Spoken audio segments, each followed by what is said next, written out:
Babel. I'm the Adult Services Librarian here at Cranberry Library. Thank you for joining us for tonight's talk with Jill Cohen. She'll be talking about her book, Do You Think About Me on My Birthday? It's a coming-of-age memoir that begins during the emotional upheaval of a family divorce. In the midst of that turmoil, a teenage girl adopted at birth learns she's being stalked by her biological father. She was relinquished, not abandoned, by a birth mother who feared exactly what would come to pass. Despite serious undercurrents, this is a fun, fast-moving journey through adolescence, complete with first love, awkward moments, and the cultural quirks of the 1980s. It's a time travel ride through summer days at the beach, great music, and roller skates, all while navigating deeper questions of identity, adoption, and the meaning of family. Jill is originally from Pittsburgh. She now resides in South Florida. She graduated from Ohio University Scripps School of Journalism. Jill has written several local and national publications, including for the Pittsburgh Post-Gazette and the North Hills Monthly Magazine. Her first book, Like It Was Yesterday, A Journalist's File Since 9/11, was published in 2015. Do You Think About Me on My Birthday is Jill's second book, and both books will be for purchase after the event, and she'll be available for signing. So please join me in welcoming her.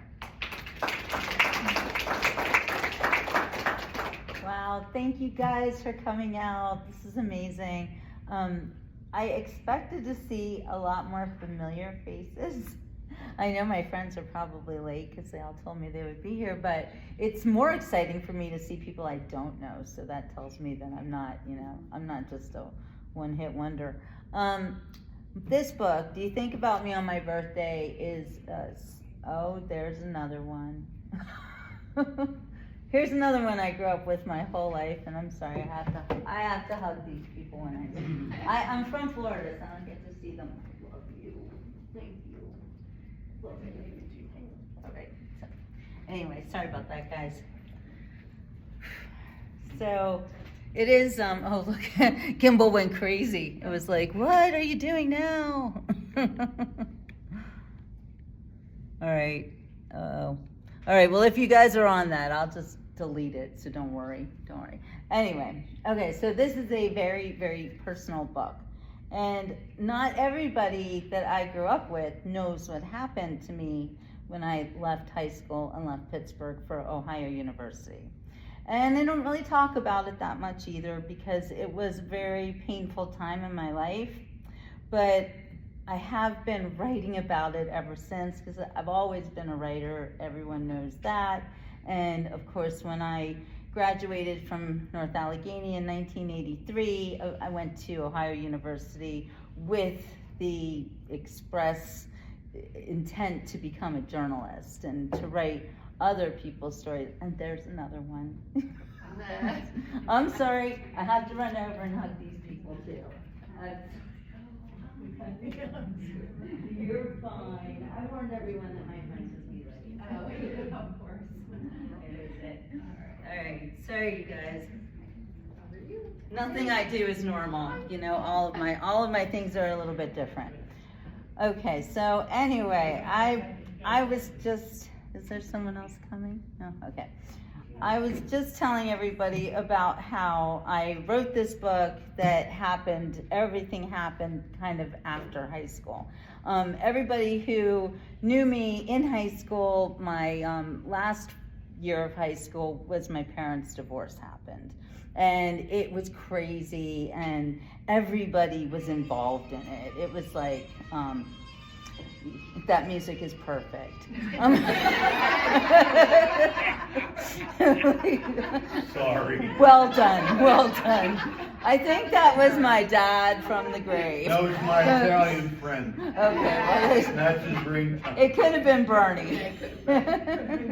Timmy never called.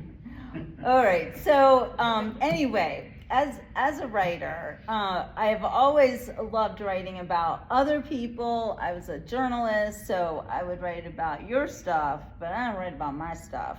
And then I wrote Like It Was Yesterday. In 2015, I published it, but I actually started writing it on 9/11 because my brother was a survivor of 9/11 and I couldn't find him that day. And I've been writing a diary since I was 10 years old. Well, first it was a diary, and then it became a journal, because when you get older, you call it a journal. So writing about myself was a way for me to just kind of make sense of all the things that were going on in my life, because I also didn't make a big deal about it. I didn't even know this was a big deal, but the day I was born, it turns out I didn't have a mother. Like, I was born and I was taken away immediately. And, you know, you think about, little babies, they don't know what's going on. Well, they do. And I didn't even realize that myself until I had my own daughter, my first child. And when she was born, I found myself getting really annoyed with her every time she cried. I would think, why are you crying? Your mother's right here. What's wrong with you? Why would you cry? Like, I couldn't understand. And then I couldn't understand why I was so upset with this little baby. Like, I felt badly. Like, what am I doing? Like, am I having postpartum depression? Am I crazy? And then it occurred to me that the day I was born, I didn't have a mother to go to. And can you imagine, like, what that must feel like for a baby? For your, 9 months, and that's your mom, and then you're born, and then she's just gone, and you don't know where she went, and you don't know who you are, and you don't know what's going on. And so for 2 weeks, I was alone in the world. And then the first 2 weeks of my daughter's life, like, you think 2 weeks, well, that's not very long. Well, in the life of an infant, if you all have had your own kids, you know that in the life of an infant, the first 2 weeks is like, it might as well be 200 years. Like, like, everything is like so like big and intense, and and it's like your baby's first day. Oh my gosh, the first 24 hours are huge, and just going through all of that, and to realize that my first 2 weeks were, I didn't have anyone to love me. But apparently I did okay with that, because when I was actually adopted at my 2 week, and by the way, this on my book, this picture, that's the first time I came home. That's from the first day that my parents met me. And, then everything seemed okay. But before that, my record showed that I was very happy as a baby. And I didn't, present as anyone who's had any trauma. Although, now that I've researched it, I find that losing your mother on the day you're born is probably the worst trauma a person can go through. In fact, it is seen as worse than seeing a horrific murder in front of your face. Like, it is this serious. And some babies deal with it by smiling and just getting, I don't know, like, there's something. My sister and I, we were the same. We came out of the situation. She was only alone for a week. Like, I say only, like it wasn't that big a deal, but I had 2 weeks on her, so just saying. We're sibling rivalry on that. But anyway, she was the same like me. We were very happy babies. Our brother, on the other hand, was crazy. Like, he was screaming all the time. He had welts in the bottom of his little feet because he was kicking his crib, and he had like this like crazy black hair, and he looked like a little monkey. And whereas my sister and I were very, very cute. She can only imagine. My brother, though, as soon as he got adopted, and he was like, I think they got him at like 10 days, so it was shorter every year. It was amazing that my parents even got 3 babies to adopt, and this was in Denver, Colorado in the 60s. So anyway, my brother was just, he didn't do well with that, losing his mom on the day he was born. And he was very, very tense and just really difficult baby, that when they got him, it took a long time for him to calm down. And then all the crazy black hair fell out and this yellow fuzz grew in, and he was like the most beautiful kid in the world. So, you don't know. But I think when you talk about kids who were adopted, especially, and I don't think it makes a difference how old, but really, like, losing your mom on the day you were born, it does affect you. Whether you think it does or not, it really does. And it comes out in other ways. Anyway, my experience with adoption was different than most people, because I did think about who were these people, but I didn't have a chance to look for them. They started looking for me. So before we get any further, and nobody else is coming in at the moment, so I'm going to just read to you my author's introduction. Oh, and another thing about this book, and also I hope that those of you who are listening to me and you think you have a book in you and you want to write about your own life, you have a lot of things you have to think about. So one of those things is you're exposing other people when you write about your own life, and that's kind of hard, you know. And I also didn't want to write my book until my mother was dead, quite frankly, because she didn't handle any of this very well. And my parents' divorce nearly destroyed her. I wouldn't do anything to hurt that woman, ever in a million years. So I couldn't I couldn't finish this book. She knew about it. She did not want to read it. She really didn't want anything to do with it. So I was like, okay, so just put it on the back burner, did all my other stuff. And when she passed away, I thought, you know, the money that she left me, I would use it to publish my own book. But I couldn't publish this book because this is way harder than I thought it would be. So I published that book instead. And that got me started. But it took 40 years to write this book.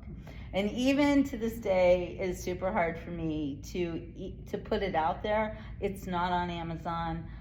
Megan will tell you, she's like, well, where can I buy it? And I was like, well, I got a website, I got to work on that. And so it's on my website, which is called jillbooks.com.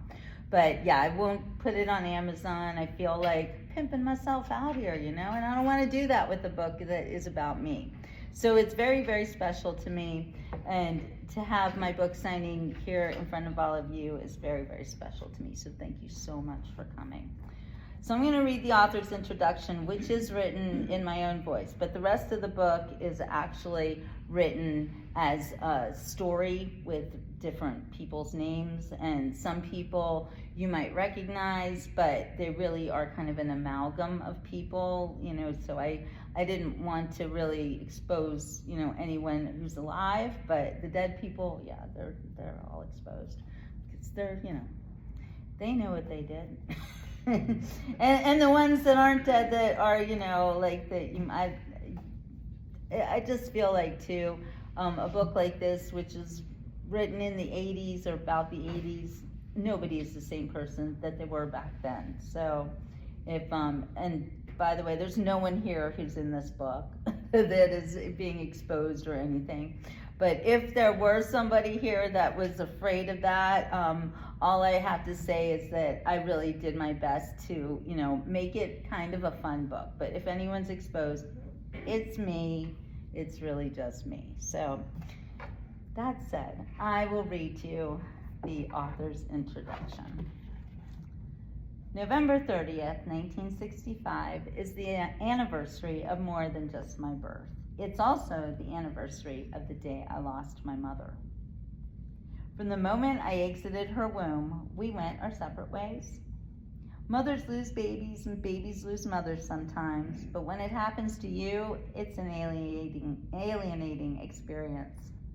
Lost mothers and lost babies may go on to find other families, but they never forget each other, living or dead.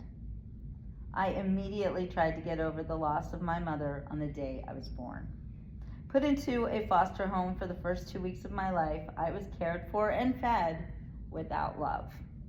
So I put on a happy face and did what I could to charm all the adults around me into loving me enough to keep me alive. For those 2 weeks, I had nothing. No mother, no father, even the onesies I was wearing had to be returned. If my birth certificate is accurate, hello, welcome. And despite much of it being falsified for adoption purposes, then the last time I felt the warmth of my mother's body was at 4:05 a.m. on that fateful Tuesday morning. That date and that time have always held immense significance for me. My adoptive mom used to tease me about the way I acted before my birthday, saying, "It's like you think it's a national holiday or something." But I could never explain to her that it was the one day in the year that my biological mother couldn't forget about me, because on that day, more than any other, I was thinking about her too. The fact that she existed somewhere out there in the world fascinated me. I wondered if she looked like me, if she thought about me much, and if she had any regrets about giving me up for adoption. It was difficult for me to understand the standard explanation I was given. She loved you so much that she gave you up. She wanted you to have a better life. It never made sense. The mommy I had now loved me too, and she wouldn't give me up for anything in the world. So, excuse me for being confused. I was told that adoption wasn't personal, that the people who gave me up for adoption did so without knowledge of who I was or what I would mean to them in the future. I started to think of the womb as merely a portal, a construction zone of sorts in which recycled souls received their earth suits before entering the world. I believed that God blessed my earth suit with the soul of a wandering Jew, a scribe destined to live an interesting life during interesting times. I eventually learned that my biological father was Jewish, but my biological mother was Christian. I was told that despite this, she deliberately chose to give me to agents for the Jewish God, Adonai Eloheinu Melech HaOlam, King of the universe. I was chosen to embrace God as my salvation, and Jesus was my friend. In 1965, Jewish girls who married Jewish doctors were considered fortunate, and illegitimate babies with Jewish blood hit the jackpot when given to such a couple. The Jewish Family and Children's Agency arranged my adoption, intending to guarantee me a lifetime of love and security. In the months prior to my birth, the adoption agents scrutinized my biological parents and reviewed prospective adoptive parents until they found the best match for me, and it was personal. Days after my birth, and clearly without my consent, they converted me to Orthodox Judaism in a private immersion ceremony that's like a baptism. And it was personal. Welcome. The only ones without a personal choice in my future as myself were my adopted parents. They often told me, "We chose you," but the truth is, they would have taken any baby the agency handed to them on that day without question. From the moment I was conceived, God and Jesus had unique ways of keeping tabs on me. God chose for me a loving Jewish mama whose devout belief in him was surpassed only by her desire to become a real mother to live children, unlike the ones that died in her womb. She didn't care whose children they were, because as soon as they were placed into her arms, they immediately became her own. And she would thank God for the three of us every single day of her life. Keeping their promise to the adoption agency, we three kids were raised to be religious Jews, but with a twist. They moved us to suburbia before it was cool. Well, these ones know this. Up until the 1980s or so, Jews in America typically stayed within their own close-knit communities. The suburban synagogue we attended was founded by a handful of Jewish transplants in the late 1960s. By the way, the children of those transplants are right here. Our parents moved us there in the early 1970s, and we fit right in. Our small congregation, then known as the North Hills Jewish Community Center, held services in local churches and catering halls. Sunday school took place in a Catholic high school where statues of Jesus and Mary bore silent witness to our Jewish education. Often placed in the corners of the classrooms, these figures evoked many questions in my mind, but the Jewish Sunday school teachers never acknowledged them. Fascinated, I liked looking at them, and the mother and child statues gave me comfort. However, asking about Jesus seemed wrong, just as talking about my biological mother seemed treacherous. The adopted child's point of view. I always felt special, but it was a lonely kind of special. There are pros and cons to telling a child that they're adopted. On the one hand, you don't want it to be a sudden shock when they're older, and then it's perceived to be a lie. But it's hard to grow up knowing that there are people out there who are your parents, but you can never know them. I often wondered what kind of people gave me up for adoption. Who were they? Why did they do it? I recall one conversation in particular with the little girl from down the street when I was about 8 years old. She blew my mind. "I remember when I was in my mother's stomach," she told me. "I can't remember that. I was adopted." "Oh, what does adopted mean?" "It means that I never grew in my mother's stomach. I came from somewhere else," I answered with confidence. Like where else would you come from?" she questioned, narrowing her eyes at me. From another woman, I told her with far less confidence. Who? I don't know who, I admitted, my confidence out the window. Are you telling me that you don't know who your mother is? The shocked look on her face scared the hell out of me. I know who my mother is, I told her, trying to at least look confident. Sounds to me like you don't, she said before walking away from me like I was some kind of motherless freak. The following story is a fictionalized account of my life experiences as an adopted child. All names have been changed to protect the innocent and everyone else. So that's how it starts, and then I call my character Leah because my Hebrew name is Leah, so that's why I call her Leah. So everybody else has all these different names, and you know, some of them mean something, some of them don't. You know, I just kind of randomly picked, but I'm gonna read you the one part that those of you who know me probably want to hear the most, which was how my biological father found me, because that is a mind-blowing story. And in my book, I call it the initial invasion, because it did feel like I was being, my life was being invaded. And this man, well, I'll let you decide what you think about him from the words that I wrote as a teenager, 17 years old, college freshman. I've just found out that my parents are getting divorced, and here's what happens. Leah's first few weeks as a freshman co-ed were the busiest she'd ever experienced in her life. They were also the loneliest. Look at the person seated to the left of you, the dorm resident assistant instructed the girls. Leah looked at the back of her roommate's head. Her name was Roberta Elkton, but she told everyone to call her Bobby, and she was a sweet girl from a small town in Ohio.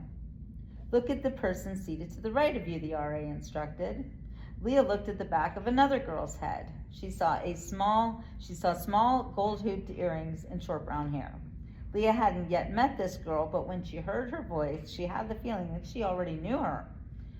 One of you will not be here at the end of the year, the petite blonde woman warned them. That's right, girls. One out of every 3 freshmen will not make it to sophomore year. I'll still be here, Leah silently vowed, but the RA's dire prediction worried her just the same. Leah and Bobby walked back to their room, and a few seconds later there was a knock on the door. It was the girl who had been sitting to the right of her. Leah Stern, she inquired, to which Leah replied, as though through a keyhole in which she could see the past, Rachel Dumont? Leah smiled broadly as she suddenly remembered that Rachel was from her Jewish youth group in Pittsburgh when she was 12 years old. Ohio was an unfamiliar land to her, and she found it comforting to suddenly reconnect with someone from her childhood. Leah and her new friends went to classes and parties, to bars, and on dates. It was nonstop excitement and adventure as she reveled in finally attaining the status of full-fledged college co-ed. The roomies spent their first couple of weeks giggling in their beds at night and talking to each other about everything. Bobby was enthralled with Leah's tales of her coastal haven antics. This was the first time she had ever been away from home, and Leah tried to shield her new friend from the harsh realities of sex and love, and as she herself had been sheltered by her old friends in high school. But Leah told Bobby everything else about her home life, her parents' divorce, her adoption, complete with the story of the gypsy's prediction that she would someday meet her biological parents. See, this is the part of the book I'm reading. By the way, there's a lot of stuff in between this. So you'll just have to guess about that. Wow, marveled Bobby from her bed on the opposite side of the double room. I never met anyone like you before. Leah sighed as she realized that college students weren't as experienced as she'd expected them to be. They were just kids right out of high school, most of whom were experiencing life without their mommies for the very first time. She thought about her own irreparably broken home and knew that she had been allowed to jump out of the nest before she had any comprehension of how difficult it could fly and roam about freely without getting eaten by a cat. It was a sunny day in early October when Leah had just returned to her dorm room from the post office with a huge care package from home. While she was opening her box of goodies, she heard a knock on the door. Expecting Rachel to be standing there, Leah was surprised to see a man and a woman, both attractive, well-dressed people, smiling broadly back at her. A pleasant-looking blonde in her late 30s, the woman began talking while the man stood behind her, smiling mutely.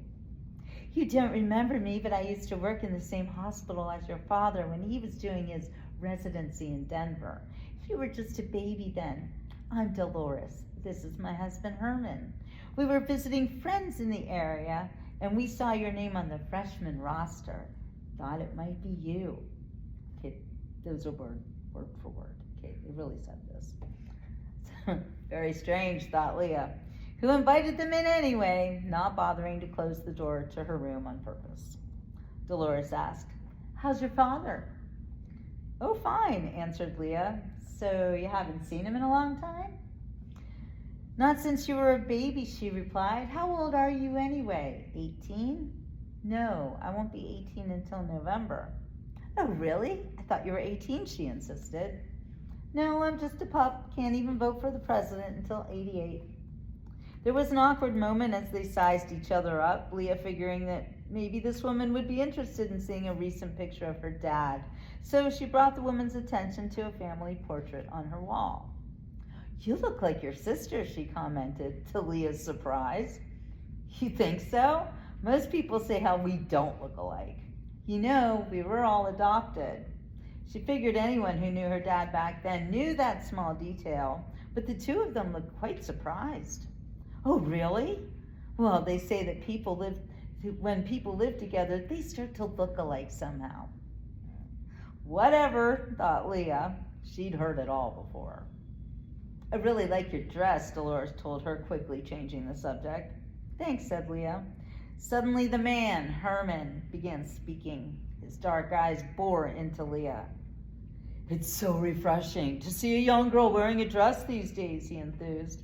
"Most kids dress like slobs." "Yeah, well, I like to wear dresses when it's so warm out," Leah explained, starting to feel a bit self-conscious. "Can we take you out for a Coke?" he offered. Now, this is where Leah had to draw the line, because there was no way in hell that she was going to have a Coke with strangers.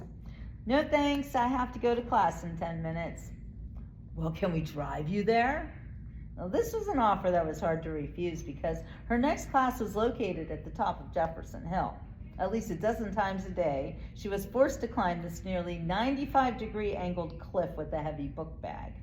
She found herself accepting his offer as her lazier side won out. After all, she did feel safe on campus and planned to jump out of the car if she felt any degree of danger, which she didn't, at least not physically. As the three of them walked out of the building together, the man began asking her about her course load. She thought to herself that he was a shifty-eyed creature, and his voice reminded her vaguely of Popeye. Small in stature, she noticed that he was handsome, but in a greasy con man way, and his questions made her feel as though she were being interrogated. "What's your major?" "Journalism." "What classes are you taking this September?" "Right now I've got English Lit, and then I have to take a lot of required classes like math and science." "What's your favorite class?" "Right now I'd have to say English Lit." "So you like to write?" "Yes, I want to be a journalist someday." "Do you want to write books?" "Yes, I guess I'd like to do that too." Then he threw in another offer. "I have a good friend who writes children's books. I could introduce you to him. In fact, it's very possible that I could help you get published." "Really?" Leah feigned interest as she wondered to herself who the hell this guy was and what he really wanted from her. "Here, got a piece of paper?" He wrote his name and an address in Las Vegas in one of her notebooks and handed it back to her. "Call me and we can set you up," he promised. Yeah, right, she thought, and made a mental note to call her father as soon as she got back to the dorm. Then Dolores pulled a camera from her bag and Herman said, "Do you mind if we take some pictures of you?" It was a bizarre request, but she went along with it, letting him put his arm around her for a chummy pose while Dolores began snapping pictures. Leah smiled pretty for the camera, but she was beginning to get worried. "Do you play the piano?" Herman suddenly asked in the middle of all the picture taking. "I took lessons when I was little," Leah answered warily, "but I didn't like it so much, so I quit." "Why did you quit? What didn't you like about it?" he asked then, a little too desperately for her taste. Leah backed away a few steps and mumbled, "I don't know, I just didn't." She could tell it was very important to him that she play the piano. She started thinking that this was some sort of clue, but before anything could register, they had her back posing for the camera. Leah finally looked pointedly at her watch before telling them that she really had to get to class. As they drove up the steep cobblestoned hill, Herman said, "Please don't tell your parents about meeting us, because Dolly and I want to surprise them after all these years. Let's just keep this our little secret from now, okay?" Warning lights went off in her head as they pulled up in front of Ellis Hall. "This is my building," said Leah, and true to his word, he stopped the car, and she was able to exit unharmed. But she felt shaken just the same. "Call me about the book thing," he yelled out the window to her as she scampered off to the safety of her English lit class. She wasn't late for class, but she ran anyway, and by the time she was in her seat, her heart was pounding. A girl Leah knew from back home in Pittsburgh, Randa, was in this class too, and she was already seated when Leah walked into the room. Randa looked up from her notes. "Hey Leah, what's up?" "Not much," Leah replied automatically. Randa peered at Leah as she took the seat next to hers. "Are you all right? You look pale." "Yeah, I'm okay. I just had some strange visitors today," but before Leah could say any more, the professor started talking. So she closed her mouth and tried to concentrate on his words. As soon as the class ended, Leah took off and ran back to the dorm, intent on calling her father. The room was empty, and she dumped her books on the bed before reaching for the phone to dial her dad's office number. "This is Leah. Can you please get my dad on the phone?" she asked his secretary, and 10 seconds later, he was on the line. "What's up, honey?" "Do you know a woman named Dolores Feldman?" she asked him. "Who? What are you talking about?" "Dolores Feldman. She was here today, and she was a nurse when we lived in Denver. That she worked with you. Do you know her?" "No. Now, honey, slow down and explain this to me." "A woman named Dolores and her husband Herman came here to my dorm, and they said they knew you when I was a baby." She had a hysterical edge to her voice. "Dad, it was weird. Do you know them?" "Calm down, honey," he soothed, but she could tell he was nervous. "Now, where did these people say they were from? Denver?" "Yes. No. I don't think they live there anymore. But they gave me their address," she suddenly remembered. "They live in Nevada." She began to get confused. Leah dug out her notebook and read off the address and phone number the man had given her. "Okay," her father said calmly. "I'll get to the bottom of this and I'll call you back." "Daddy, you really don't know them?" "I'll call you back, honey," was all he would say. "Goodbye." "Bye."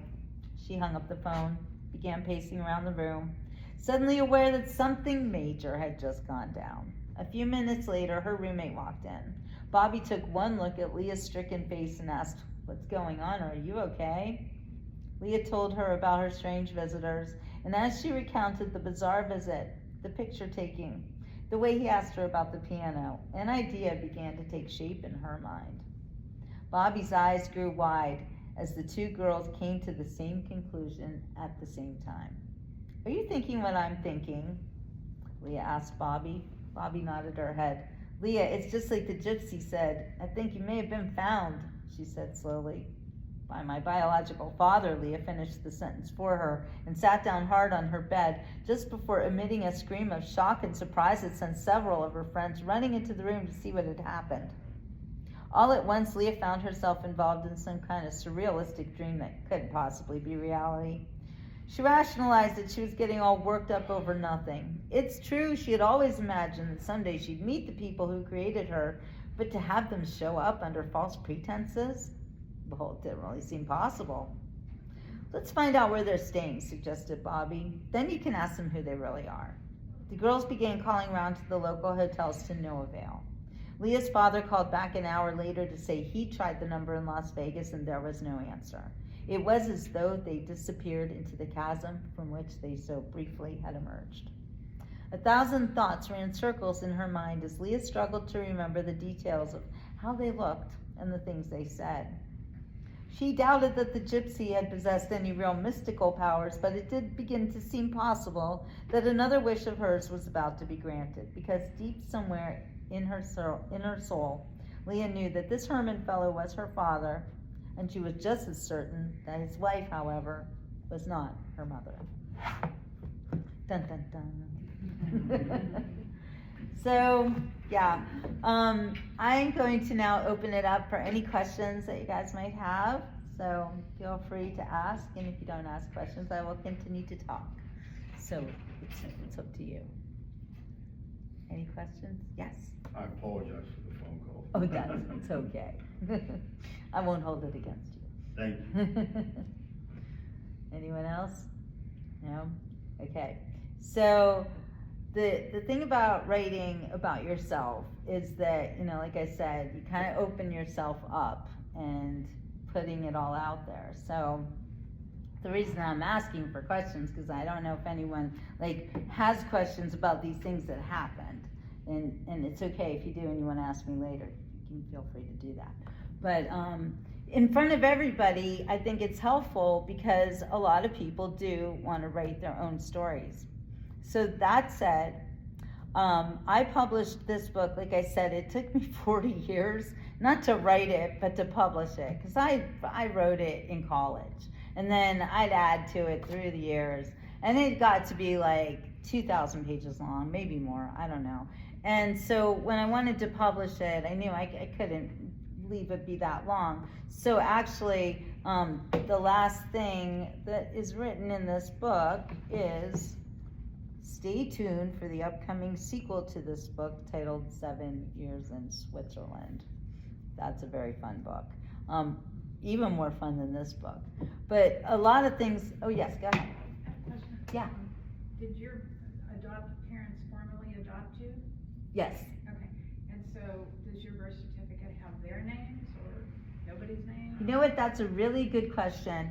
And it's very interesting. Every child adopted in the United States has a fake a fake birth certificate. And when you get adopted in this country, I think it doesn't matter even how old you are when you get adopted, but your birth certificate then reflects your parents and it makes it look like you were actually physically born to them. But your birth certificate is a fake. It's not real because I wasn't born to these people. And I have heard about some people going to get a passport and having problems with that. So it is a problem for those of us who were adopted. In the early 90s, a lot of states decided to let adoptees know who their parents were. And the thing about my situation was that when I was adopted, there were no father's rights at all, and I was adopted in Denver, Colorado. So my biological father, whether or not he really wanted to keep me, really didn't have a choice in that. It was my mother's choice to give me up for adoption, and he kind of had to go along with it. So there was also a situation, and this isn't in this book, but it might be in the next one, that when I was adopted, it took 2 weeks for them to get me. And then my mother actually had gotten sick. And she told me all of this, that she went into the hospital. Her mother lived in Kansas. So she went to Kansas and she didn't sign my adoption papers because she wasn't there and she was sick. And so my parents were then told when they got me, do not take this child out of the state under any circumstances. They didn't know why they were told that, but they were told that. But what did they do? They flew to Pittsburgh immediately. And it was my great-grandmother's birthday, and I was her birthday present. So they, the rules just they didn't care. So, yes. Oh, I'm sorry, go ahead. Oh, no problem. So they came back to Denver with me and to the court saying, you need to be in court tomorrow. And they were like, oh no, we are in so much trouble. And so, and my grandmother came from Pittsburgh. She came with them because she was like, she told me later that she was so scared that they were going to take me away because they disregarded the court, and they didn't know why. They didn't know my papers hadn't been signed or anything. They just knew that they were in a boatload of trouble. And so my grandmother came with them, and she said that she had me in a stroller outside the courtroom because she, was waiting for my parents to come out. And she said that they came out of that courtroom with anything but smiles on their faces, that she was fully prepared to run away with me, and they would never see either one of us again. And I'm like, Grams, really? You were really going to do that? She's like, yes, I was going to do that. It's like so insane, but she loved me this much. Anyway, luckily my papers were signed, eventually, and everything worked out, and my parents were fine, and I got to be adopted. So yeah, but that was a very scary situation for my family, because they didn't know, and then it was it was good for me though to find out. As traumatic as this situation was for me as a teenager, I'm glad that I know the things that I know, because I am this inquisitive writer person, and I do need to know the truth about everything. Meanwhile, my brother and sister never found out to this day. And sometimes they ask about, in fact, my brother's children didn't even know that my brother was adopted. They started asking in school, they start doing those genetic things in school, and, my niece started asking my brother about, what's it, and he's like, I don't know, I was adopted. And they were like, excuse me, what? So it's really weird, some people, it's like our family was a real family. But I think when my parents got divorced, it really messed us up, because we were told you're chosen and we're super special as a family. We all chose each other, and we're like, oh, this is so amazing. And all these people around us would be getting divorced and their families and I was like, that's not ever gonna happen to me. I was like so arrogant about it. Then it did. So, but I do also find out that when things happen to you in your life, God, the best thing you can do is write about it, figure it out, even if you're not a writer. There's nothing to stop you these days, actually, from talking it out. People talk about AI and say that, everyone's going to turn into a computer, or it's really bad. But it's not really bad if you know how to use it. So I wanted to bring that up because I'm going to show you this book. So, like I told you, I published this book on my own. I published this book with help from a man named Jay Speirer, who was a really amazing writer. He lived in Pittsburgh, and he was going to help me with all my books. He passed away less than a year after I published this book. So, rest in peace, Jay. He was a great help, but I had to learn how to do everything myself. And I decided that I didn't want to rely on other people to have to do these things. Then I thought, wouldn't it be great if I could publish someone else's book? So I met this gentleman about a year ago at one of these events I went to, and he wanted to write his own story, and I was kind of coaching him through it, and I thought, I published this by myself about last year actually. I finished it. And then I thought, if I can do that, I can do this. So I asked him, please send me your stories, and I published this for him. And I'm really excited about this because it's about his childhood as an abused child. So it resonates with me. I was adopted. He wishes he had been adopted. And a book like this is very, I think, important for people like me who are super lucky in my circumstances. You don't think about these kids. Like, you might see a dirty kid and not really think very much about what their lives are like. And then you read a book like this and you're like, every little dirty kid that you see maybe needs your help. Maybe you need to do something about that, because I call this on the back, I wrote this, apathy's silent toll. Joshua's childhood memories are brutal. The horrors he and his siblings survived will disturb some. For others, they will ring heartbreakingly true. So I thought if I could also help somebody with a book like this, then it would make my books even better, you know, make me a better writer, make my business as a publisher, because it's super hard to get published. You have to jump through all these hoops, and you have to prove yourself to this one and that one, and even then, you can do so much work on your book, but if you are working with a big publishing house, you might make 11 cents a book. I just don't think that's fair. So I thought if I could do this for Josh, and then every time I sell his book, it makes it so I can buy more books to give to him, and then he can sell them and support his family with them. So that's what I'm doing, Still Standing. I only have one copy with me right now, but I'll be ordering more. But this isn't about Still Standing. I just wanted to, you know, let you guys know that it's more than just writing books for myself now, so I'm trying to publish other people's books. So if you are thinking about writing a book about your own life, you know, there are a lot of ways to go about it, and self-publishing is certainly one of those ways, but I just think that the self-publishing industry takes advantage of people who aren't writers.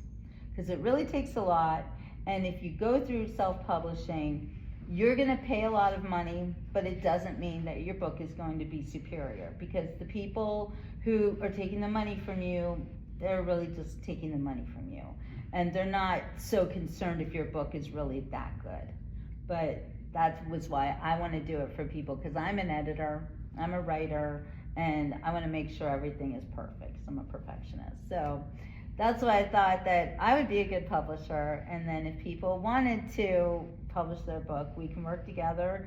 And you know, if you can't afford it, then I can do like I'm doing for Josh. I mean, this is the first book I've ever published, so I also wouldn't want to charge him, because I'm learning from it, you know, and it takes me a long time when you're first learning things, but I'm learning all the programs and how to do everything, and so every day is a new learning experience.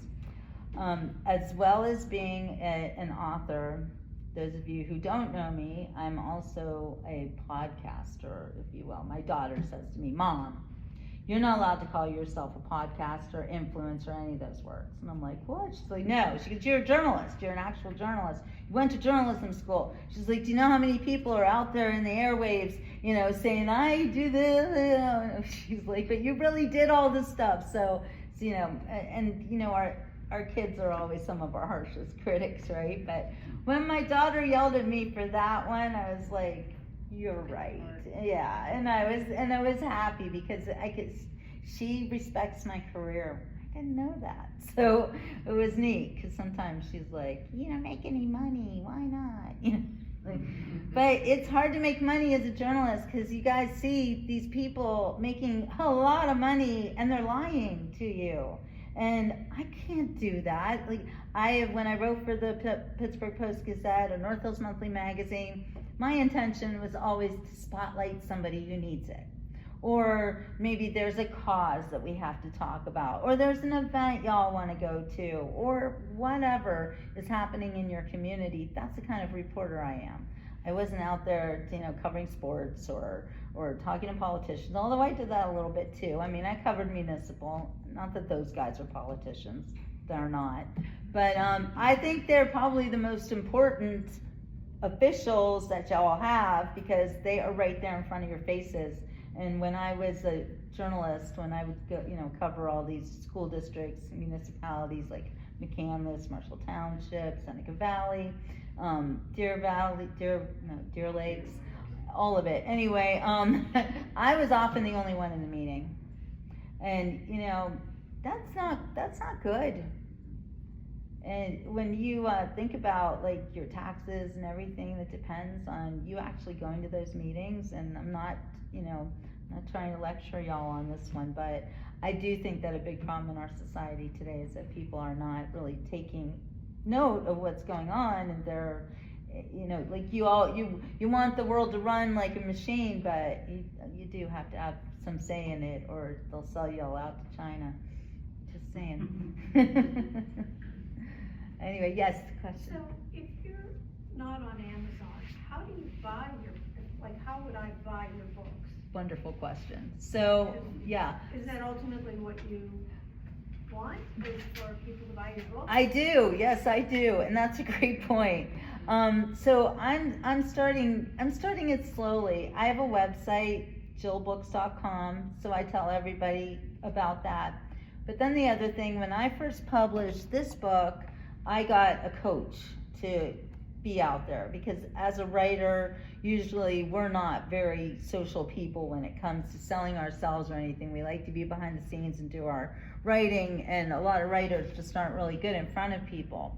And I was probably one of those writers, but the coach that I had, his name is Neil Haley. He's a Pittsburgh guy. He's pretty cool, but he told me, hey, you have to go on Facebook. And I was like, no, I'm not doing that. And he was like, you have to. And I said, oh, okay. So he taught me how to do the Facebook thing. And so I've been on Facebook for 10 years, and I actually got a job writing news for this news aggregate company where, you know, I would just like, I was doing like 25 articles a day. It was crazy. It was like news all day long. Everything that happened, and it was, yeah, it was wild. But I learned a lot, you know, and it was good for me as a writer to write really quickly. You know, you have to learn to do all that. But one of the things that I also learned was this guy had this show and everything, and he would talk to people. He called it a walk and talk. And so he got sick, and he asked me if I would take over his walk and talk. Well, he didn't realize this, but as one of his writers, I noticed that he wasn't paying attention to his audience. He would talk to them, but he didn't really know who they were. And I would go into their chats, and I would say, hi, I'm one of the writers, how you guys doing? And they would talk to me. So I made friends with a lot of these people. So when I did the walk and talk, I had such a great turnout that he got kind of a little jealous, and he was like, yeah, didn't let me do it again. But I learned that I liked doing it, and all of these people were like so grateful that, you know, I was talking to them, and you find out too that a lot of people have no life, and they need some kind of a community. So in 2015, I started this show, and when I moved to Florida, called The Beach Report. I'm on the beach every day. I'm walking up and down the beach. Who doesn't want to go to the beach? I want to take everyone to the beach. So that's what I now do every day of my life when I'm not up here, but down there. I go to the beach every chance I can, and I specialize in sunsets and sunrises, and it just is very uplifting for people to be able to see these things and to feel like they are there. And that's, yeah, it's okay. Sorry. Yeah, feel better.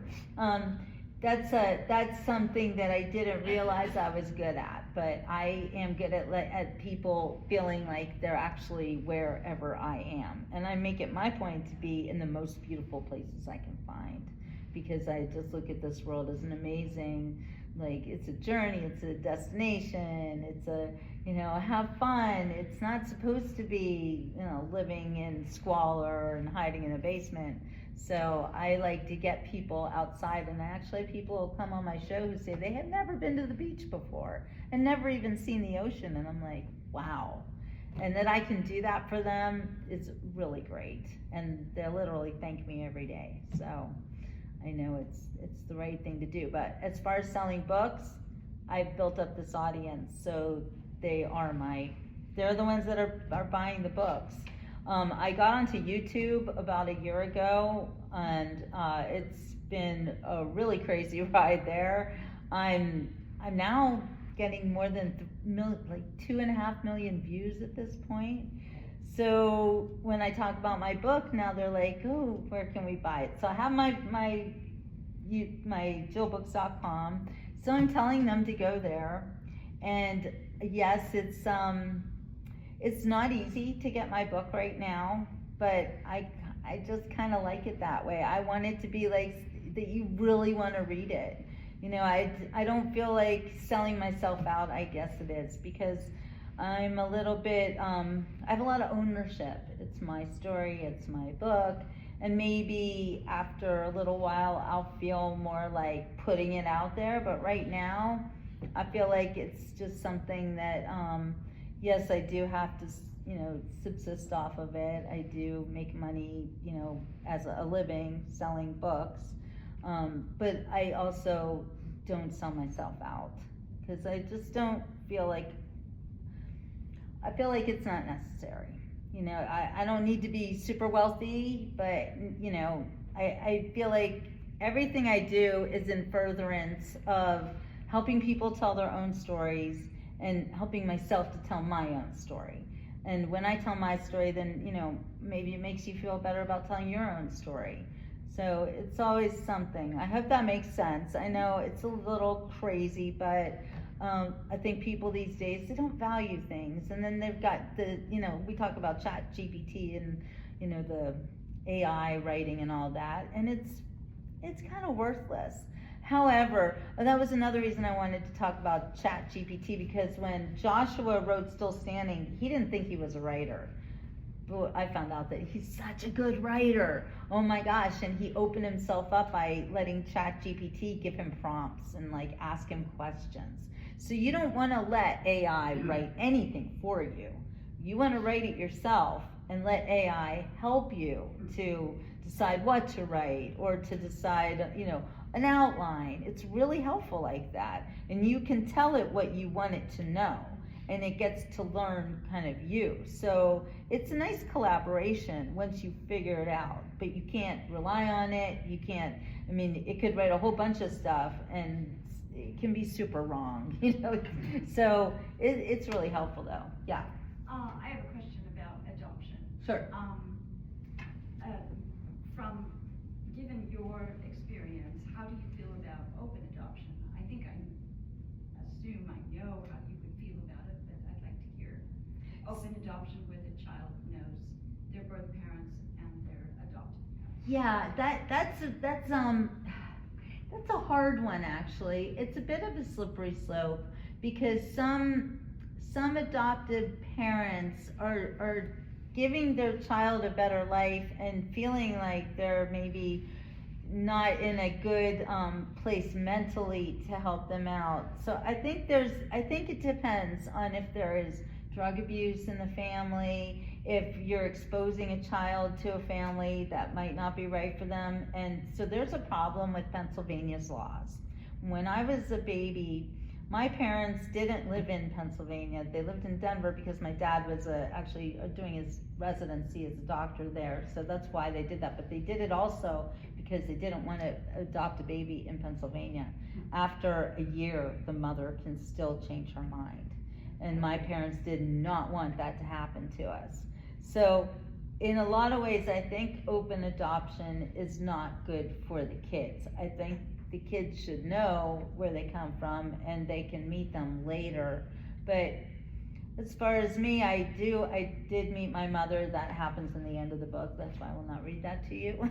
I'm not giving it all away, but I met her and she's really nice and everything, and I like her a lot, and she likes me. I love her. She's my mother, and there's love there. And I have a sister who she gave birth to, which I also found out that you have half siblings. Your half siblings are only the people that were with different different mothers. But when you come out of the same womb, you are considered to be a full sibling.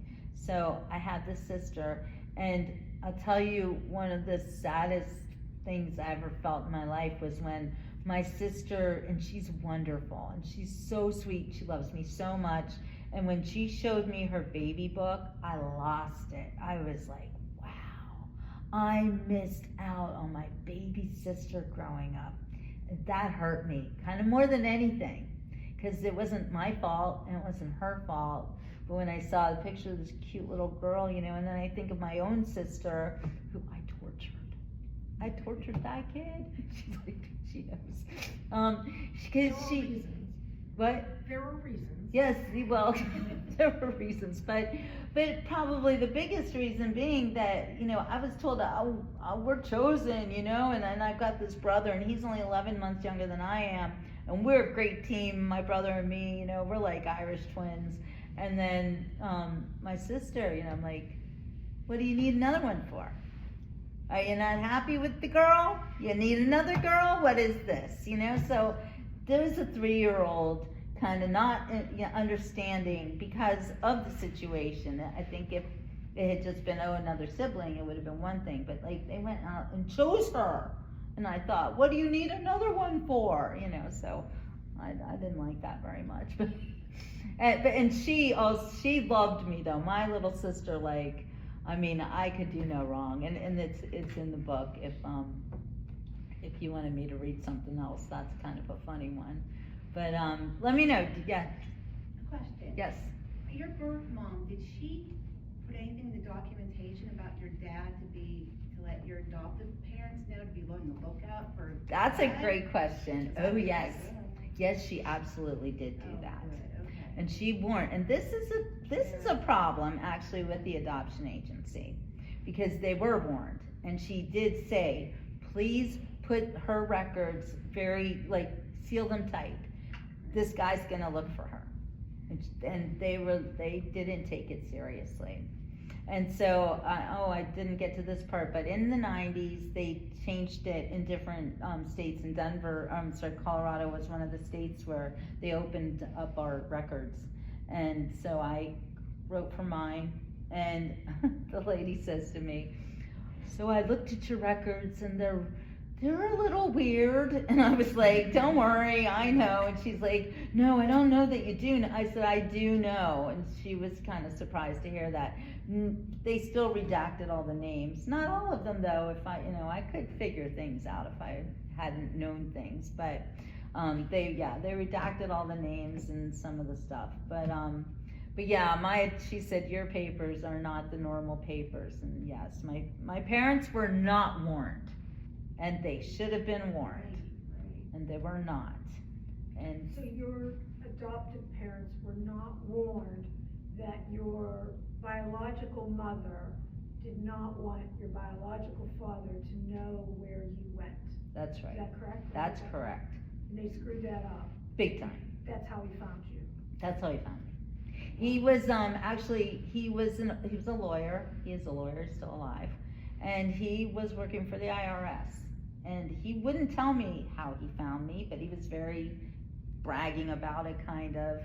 But I can't tell you how I did it. And I'm like, yeah, you're weird. And but he did use the government somehow to find out where I was.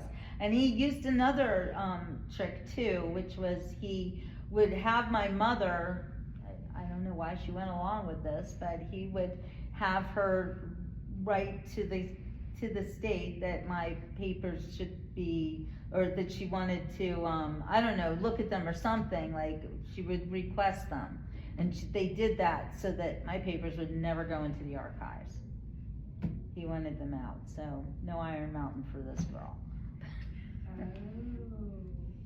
Yeah. So he asked your biological mother to make that request? Yes. I don't know. She was under his influence. She was under his influence. He was influential. He was very influential. And I didn't put all of this stuff in the book because I wouldn't say I'm afraid of him, but I am concerned. And I don't know what he will do when he reads it. He knows that I'm writing it. Good question. When he dies, would you do a follow-up in any way? Oh, yes. Oh, yes. Just curious, how old is he? Gosh, he was born in 1938, I believe. So, 85. yeah. Yeah. And my mother's still alive too. Yeah. Yeah. But my parents that adopted me are both passed away. So your biological mother and father are alive? Yeah. Yeah. And as far as my mother and my sister go, I haven't seen them in it was like I was actually going and visiting them in Denver, and my sister is like the sweetest in the world. She would literally come to my house, and she would I have a car for you to drive, and here's your room. And then once my son even was going through Denver, and she wasn't even home, and she gave him the the thing to the keypad to the house, and let him just come in. I was like, are you crazy? But but she did that. She was so great. But I haven't really kept in touch since like COVID happened, and a lot of stuff happened to me. Then I got married, and my husband passed away 3 years ago. So like I went through all that, and it was I don't know. It's sometimes I feel like I don't really have a right to them. Like I should just let them be and live my life, and they live their lives. And when I think about parents, I think about my parents.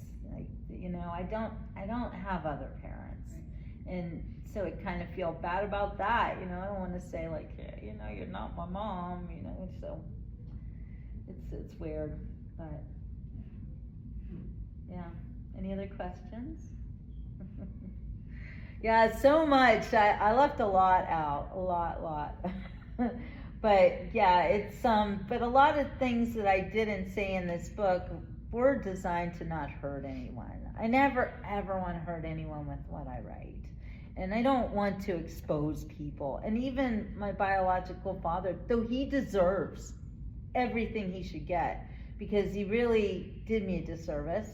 And he actually, all right, I'll give you a little hint into 7 years in Switzerland. So part of the reason, the reason that I moved to Switzerland was because I wanted to get away from him.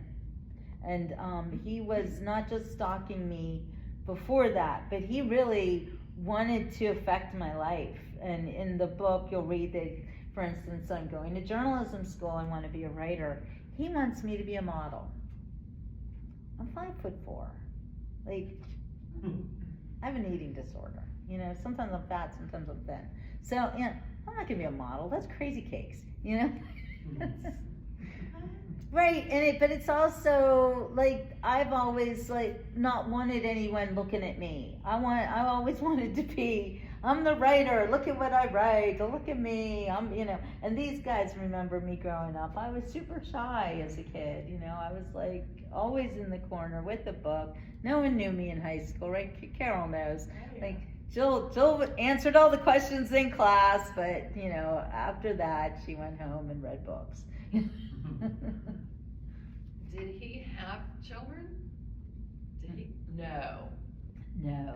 Oh, so maybe he wouldn't have been such a weirdo had he had his own Okay. children, and he would have gone about seeking you in a more less weird way. Okay, no, actually, I'll tell you what that was all about, because that is weirdness too, and none of this is in the book. So, but what Because I happened? did feel bad that as a dad, he didn't have rights to you You at might, the giddy up. you might think that. I mean, It could that could be possible if you didn't know the truth.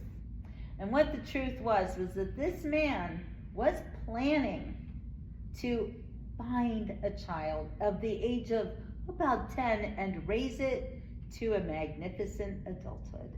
Now these are words that were used in my papers. And then I find out also, my mother told me that there was a game show called You Bet Your Life. If you guys are older, you might remember that show.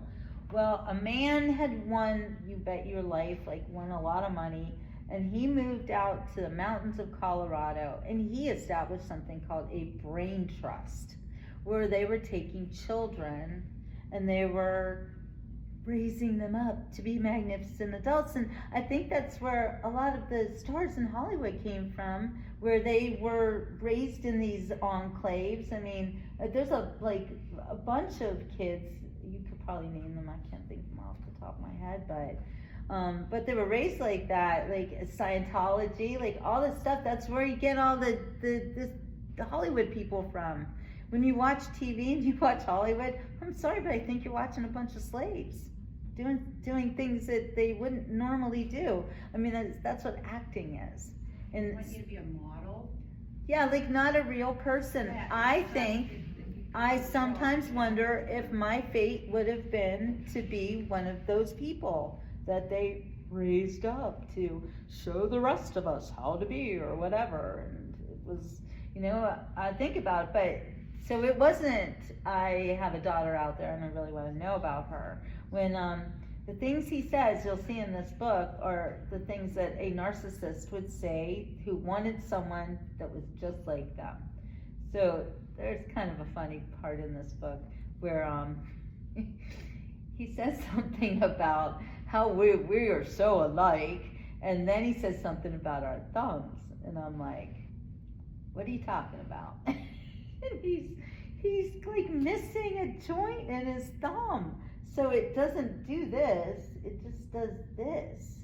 And he's like, yeah, our thumbs. And I'm like, no, my thumb doesn't do that, you know. It's like, and then when my kids were born, I'm like, let me see your thumbs, you know? And everyone's fine. But yeah, I was like, what is this? You know, that really kind of freaked me out. But yeah, he really, like the piano thing, you know, when he found out, and early in my book, I wrote a thing about where I did want to know about my biological parents, and my mom brought out a list of things that, you know, just kind of told us about them. And one of the things on that list was he was a pianist. He was a classical pianist and very musical. And His thumbs didn't work. right? How did he play the piano like that? Yeah, like creepy, whirly weirdness. Yeah. So that's why the light bulb came off too, right? That's Whenever exactly what, you go to yeah. the pianist and Yeah, you- yeah, the piano thing, clued me in. Yeah, go ahead. I have a quick question. Mm-hmm. Did you ever, at one point, when you started to walk back in college, have any reservations about not finishing the book? Did you ever have any thoughts in your head about not following through with it? Oh, you mean in the past 40 years it took me to write it? That's a great question. Okay, here's how this happened. This is nuts. So I'm doing my show on Facebook, right? And it's like right before COVID. And I would read things to my followers, and because they'd be like, Jill, you know, you're a writer. What do you write about? What kind of things you writing? And I was like, well, I got this book. And they're like, oh, read the book. So I start reading the book to them, and where can we find this book? I'm like, nowhere. I'm still working on it. And they're all about it, and they're like, well, we really need this book. And I'm like, are you guys serious? And they're like, yes. Let's do a pre-order. Never doing that again. So I'm like, okay. So everyone sends me like, I think it was $35. I let 100 people send me $35, and then I would use that to like work and publish my book. Sound like a pretty good plan to me. And then COVID hit. And my husband got cancer. Oh, well, my boyfriend at the time before he became my husband, he got cancer. I moved to the middle of Florida under Lake Okeechobee on a farm where we raised peacocks. Okay, these things that I never expected to be doing, suddenly I have peacocks and a horse. Yes, I got a horse in that deal too. Don't ask me how that happened. But next thing I know, it's Farmer Jill, you know, and all of my followers, they would say like, you know, how's the book going? Or I would give them updates because I was always trying to work on it, and I bought this, well, I pay for a program $60 a month to be able to do this stuff. I can't even buy this program. You have to like every month pay for it, and it's not cheap. But yeah, I was doing that. It was, you know, really trying, but just kind of in quicksand. And every time I turned around, something happened with Ray and my husband, and he was say, you know, and then finally, then he passed away. And so about maybe 5 people got very angry. Where's this book? I paid $35. I want my book. And I'm like, you know, oh, give me the money. And I'm like, here's your money. Just go away. I don't need this. And everybody else is like, we know you're going to do it. We love you so much. If you never do it, it's okay with us. And I'm like, no, failure's not an option. You don't understand. I'm working on this book. And these guys know I've been talking about it my whole dang life. And I swear to you, I'm going to do this. And it was so difficult. And people, you know, most people were wonderful, but, you know, I had to because they forced me. It was the best thing I could have done. And also, here's another thing though, when you feel like I can't do this is so hard, when is this gonna get done?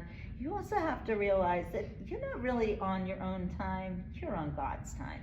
And if God thinks that you don't need to do this yet, you're not gonna do it. But when you have to do it, like when it comes down to the wire, yes, you're welcome. Take care.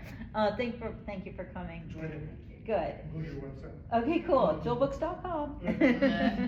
But yeah, when, oh boy, and this isn't working.